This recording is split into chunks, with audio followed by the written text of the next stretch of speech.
అలాంటి కోట శ్రీనివాసరావు ఇవాళ వెళ్ళిపోయాడంటే ఒక శూన్యం. కోట శ్రీనివాసరావు గారి స్థానం మాత్రం ఇంకెవరు పూరించలేరు, అది సత్యం.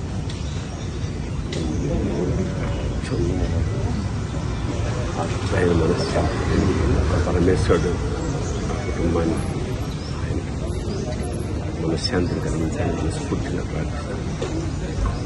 మాకు కూడా కొన్ని వందల వేల అనుభూతుల్ని మిగిల్చిన కోట ఇవాళ కూలిపోయి.